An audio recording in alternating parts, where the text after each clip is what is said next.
Hello and welcome to an album a day 311, or for some reason I'm calling this Flat Hair Day. I have no idea what's going on with my hair. But today we're talking about an album that I absolutely love. I have the vinyl version, the 2 LP vinyl version in white vinyl. I've already showed you that, but I also have the deluxe reissued CD that came out in 2021. The original version came out in 2006. It's gone through a couple of iterations, not unlike this band, to re-release their stuff. And I'm talking about Blackmore's Night Winter Carols. Absolutely love this album.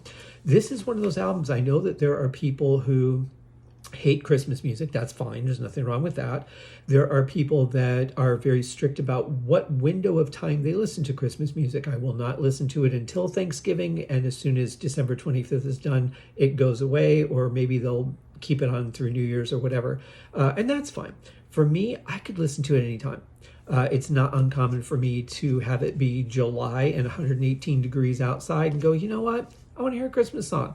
And this is a great album, absolutely great go-to album. I do have the original hype sticker that came with it, which is really nice. The thing about the CD is I can actually put things on screen and see you guys at this, or see my camera at the same time. Comes with this really wonderful booklet, really nice thick booklet too. But again, I'm really going to try not to do this, you guys, but I really hate CD booklets. I do. I mean, here you have this wonderful style font, all very well crafted, but you can't read a fucking thing. So pointless. You know, this is in the age of online and websites and things like that. So to me, and it would also save money, makes more sense to just print a book with a couple of pictures, or just put a couple of pictures in here and then put all the lyrics online. I mean, really, that makes far more sense. You're not driving around putting this in your CD player and reading this book. If you are, you're going to kill someone. Yeah, I mean, there's like a really nice shot of Candace there. I'm sure there's one of Richie in here too. Yeah, really nice one of Richie. I mean, you could just have a little front and back card with a couple of pictures of them, or even just put the pictures on the inside. You know, you could have one or like one sheet with all the credits, you know, whatever. You can't have that many. But that would be readable. That would be, you know, a little more workable. But anyway, let's take a look. So you got the back here, which lists the song. It does list the songs, but again, kind of hard to read. But what you do get is you get this on the inside, that on the back, that on the front, and then on the inside, you get this wonderful picture, and then you get your 2 CDs. Let's see what's behind the CDs here, because I think it looks kind of, it's wintry, I will say.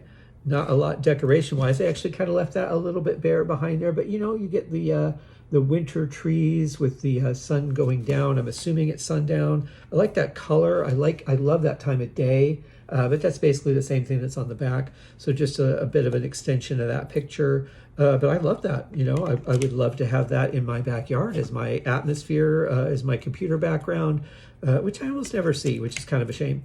But yeah, it's a great collection. And some of this stuff, like, they really did a great job with the instruments and the sound of it. Some of it just sounds really like regal and of the day. You know, with the horns and everything else, the way that they've done it in that Renaissance style. You figure it's probably closer than most of the songs that we hear. I mean, I don't know how the original songs were written, what they sounded like, but I would imagine, considering how old some of these songs really are, and you're really going back a couple hundred years on some of them, I would imagine they had a little bit more regal of a sound to them at the time, depending on where they were performed. I would imagine if you had like a king in a castle, which is kind of how I imagine this being, like a party at a castle.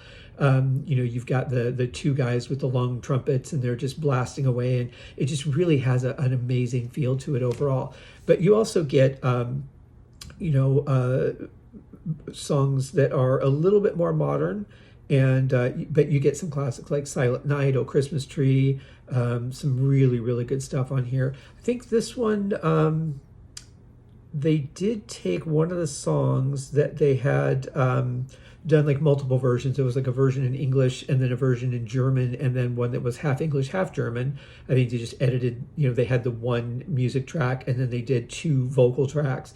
They export one with the English, one with the German, and then one with the, you know, intermittent German and English.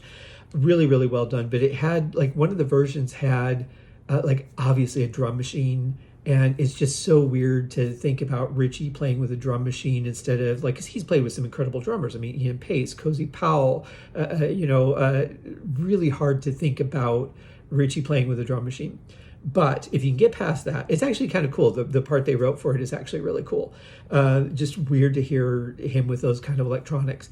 But yeah, this is great. It's wonderful, especially getting on to this time of year. Check this out. This would be, I suppose, the version to get. But if you want those versions of Christmas Eve, there's a different version of this that has all the versions. I think there's even an instrumental version on there, if I remember right. Really great stuff, guys. Check it out. Hope that you had a wonderful Monday as we head into the next part of the week. We'll see you guys tomorrow. Cheers.